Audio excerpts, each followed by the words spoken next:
Hi കൂട്ടുകാരെ, മിനീസ് കിച്ചണിലേക്ക് എല്ലാവർക്കും സ്വാഗതം. ഇത് നമ്മുടെ തട്ടുകടയിൽ കിട്ടുന്ന ഒരു വെട്ടുകേക്കിൻ്റെ റെസിപ്പിയാണ് കേട്ടോ. നമുക്ക് പെട്ടെന്ന് അധിക ബുദ്ധിമുട്ടൊന്നും ഇല്ലാതെ നമുക്കിത് ഉണ്ടാക്കാൻ പറ്റും കേട്ടോ. നമ്മൾ പരത്തൊന്നും വേണ്ട, നമ്മുടെ ഇഷ്ടത്തിന് ഇത് എങ്ങനെ ചുമ്മാ അങ്ങോട്ടൊന്ന് ഇട്ടാൽ മതി കേട്ടോ. വെട്ടുകേക്ക് ഇതേ രീതിയിൽ കിട്ടും. അപ്പം വീഡിയോയിലേക്ക് പോകുന്നതിന് മുമ്പ് വീഡിയോ കണ്ട് ഇഷ്ടപ്പെടുവാണെങ്കിൽ ലൈക്ക് ചെയ്ത് ഷെയർ ചെയ്ത് കമൻറ്റ് ചെയ്ത് സബ്സ്ക്രൈബ് മറക്കല്ലേ. നമുക്ക് വീഡിയോയിലേക്ക് പോകാം. കേക്കിൻ്റെ റെസിപ്പിയാണ് കേട്ടോ, നമുക്ക് പെട്ടെന്ന് ഉണ്ടാക്കാൻ പറ്റുന്നതാണ്. ഇത് ഇതുപോലെ 2 മുട്ട എടുത്ത് ഞാൻ മിക്സിയുടെ ജാറിലേക്ക് ഇട്ടിട്ടുണ്ട് കേട്ടോ. ഒഴിച്ചിട്ടുണ്ട്. മിക്സിയുടെ ജാറിൽ വെള്ളമയം ഒന്നും കാണല്ലേ. ഇതിലേക്ക് 1/2 കപ്പ് പഞ്ചസാര ഇട്ടിട്ടുണ്ട്. 3 ഏലക്ക അതുകൂടെ ഇട്ടിട്ടുണ്ട് ഇതിനകത്തായിട്ട്. അതുപോലെ 1 നുള്ളു ഉപ്പ് ഇത്ര ഇട്ടിട്ട് നമുക്കിതൊന്ന് അടിച്ചുകൊണ്ട് വരാവേ. ഇതുപോലെ അടിച്ചുകൊണ്ട് വന്നിട്ടുണ്ട്. ഇത് നമുക്കൊരു ബൗളിലേക്ക് ഇത് ഒഴിക്കാം. ഇത് ബൗളിലേക്ക് ഒഴിക്കാം. 1 കപ്പ് മൈദയാണ് നമ്മൾ ചേർക്കുന്നത്.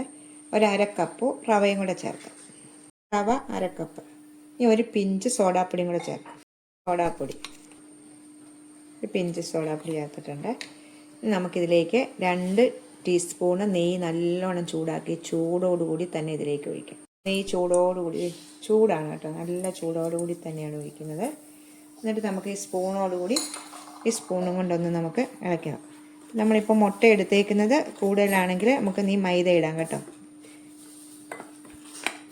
ആദ്യമേ നമുക്കൊന്ന് കുഴച്ച് നോക്കിയിട്ട് വേണമെങ്കിൽ നമ്മൾ ചപ്പാത്തി പരുവത്തിലാണ് കുഴച്ചെടുക്കണം കേട്ടോ. ചപ്പാത്തിയെക്കാട്ടി ഇച്ചിരി സോഫ്റ്റ് ആക്കി നമുക്കിനി ഇതുണ്ടോ മൈദ ഇടാം. നമുക്കൊരു 1/2 കപ്പ് മൈദയും കൂടെ ഇതിലേക്ക് ചേർക്കാം. ആദ്യമേ ഒന്നിച്ച് മൈദ ഇടല്ലേ, നമ്മളിങ്ങനെ നോക്കിയ ശേഷം വേണം മൈദ ഇടാനായിട്ട്. 1/4 കപ്പ് ഇട്ട ശേഷം നോക്കാം നമുക്ക്. അപ്പോൾ മുട്ടയുടെ വലുപ്പം അനുസരിച്ചാണ് നമ്മുടെ മാവ് എടുക്കാൻ പറ്റത്തുള്ളൂ കേട്ടോ. 2 മുട്ടയുടെ അളവാണ് ഞാൻ നിങ്ങളെ കാണിക്കുന്നത് കേട്ടോ. മുട്ട വലുപ്പം അനുസരിച്ച് 3 ഒക്കെ എടുക്കുവാണ്, ആൾക്കാർ കൂടുതലുള്ളപ്പോൾ അങ്ങനെ എടുക്കുവാണെങ്കിൽ അതിനനുസരിച്ച് പൊടി എടുക്കണം. അപ്പോൾ ഇതുപോലെ അപ്പോൾ നമുക്കിത് മൊത്തത്തിലിടാം. അപ്പോൾ ഞാൻ 1/2 കപ്പ് അതുകൂടി ഇട്ടിട്ട് നമുക്ക് ഈ സ്പൂൺ മാറ്റി വെച്ചിട്ട് കൈ കൊണ്ട് തന്നെ കുഴച്ചെടുക്കാം. ഇത് നല്ല സോഫ്റ്റാക്കി കുഴച്ചെടുക്കണം. നമ്മൾ 1/2 കപ്പ് ഇട്ട ശേഷം പിന്നെ ഒരു 2 ടേബിൾ സ്പൂൺ ഇട്ട് കേട്ടോ. ഇപ്പോൾ ഇച്ചിരി വെള്ളമയം പോലെ ഉണ്ടായിരുന്നു, അതുകൊണ്ട് നമുക്ക് പൊടിയുടെ അനുസരിച്ച് ഇടാം കേട്ടോ. ഈ നയം അനുസരിച്ച് നമുക്ക് ഇതുപോലെ ചപ്പാത്തിയുടെ പരുവത്തിലൊന്ന് കുഴച്ചെടുക്കാം. ചപ്പാത്തിയെക്കാട്ടി ഇച്ചിരി ലൈറ്റായിട്ട് സോഫ്റ്റായിട്ട് കുഴച്ചെടുക്കാം. അതുപോലെ സോഫ്റ്റ് ഉണ്ടോ, നല്ല സോഫ്റ്റായിട്ട് നമുക്ക് കുഴച്ചെടുക്കാം കേട്ടോ. നമ്മൾ നമ്മൾ കുഴയ്ക്കുമ്പോൾ അറിയാമല്ലോ. അപ്പോൾ ഇതനുസരിച്ച് നമുക്ക് പൊടി ഇട്ടിട്ട് ഈ പരുവത്തിൽ കിട്ടണം, അത്രേ ഉള്ളൂ. 2 മുട്ടയുടെ അളവിന് പൊടി. അപ്പോൾ നമ്മൾ ആദ്യം ഇടുന്ന പൊടി പോരായ്ക്കും പിന്നെയും പൊടി ചേർക്കാം. മൈദയാണ് ചേർക്കേണ്ടത് കേട്ടോ. റവ 1/2 കപ്പ് മതി. അപ്പോൾ ഇതൊന്ന് ഇപ്പോൾ നല്ല സോഫ്റ്റ് ആയിട്ടുണ്ട് കേട്ടോ.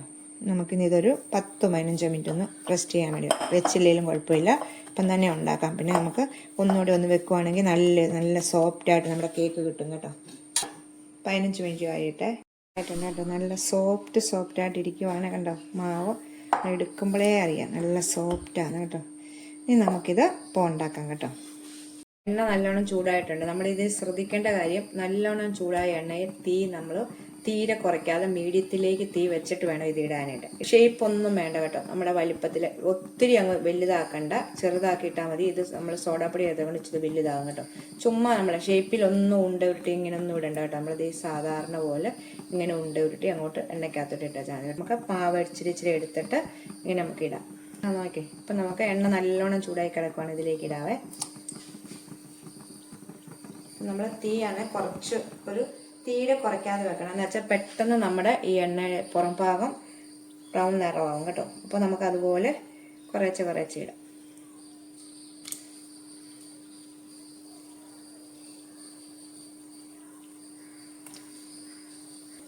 ഇങ്ങനെ എനിക്ക് ഇഷ്ടമുള്ള അത്ര പാത്രത്തിൻ്റെ വലുപ്പം അനുസരിച്ച് അങ്ങ് ഇടാം കേട്ടോ.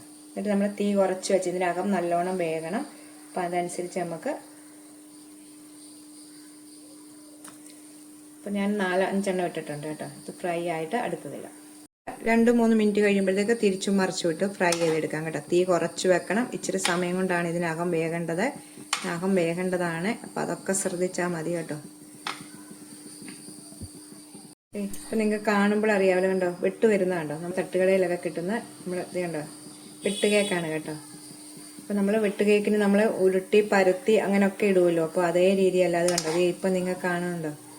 ഈ രീതിയിൽ നമുക്ക് വെട്ട് കേക്ക് ഉണ്ടാക്കാം. പരത്തി ഇങ്ങനെ ഇത് വരഞ്ഞൊക്കെ ഇടുന്നതിൽ പ്രയാസമുള്ളവർക്ക് ഇങ്ങനെ വെട്ട് കേക്ക് ഉണ്ടാക്കാം. നല്ല ടേസ്റ്റാണ് കേട്ടോ. ഇത് നമ്മളൊന്ന് വേവിച്ചെടുത്ത് നല്ലോണം ഒന്ന് തീ കുറച്ച് വെച്ച് വേവിച്ചെടുക്കാം. ഞാൻ ഇതിനകത്ത് വെട്ടൊന്നും ഇടാതാണ് മാവിലേക്ക് ഇട്ടത്. കണ്ടോ, നമ്മുടെ മാവ് തന്നെത്താനെ ഉണ്ടോ വെട്ട് കേക്കിൻ്റെ രീതിയിൽ വരും.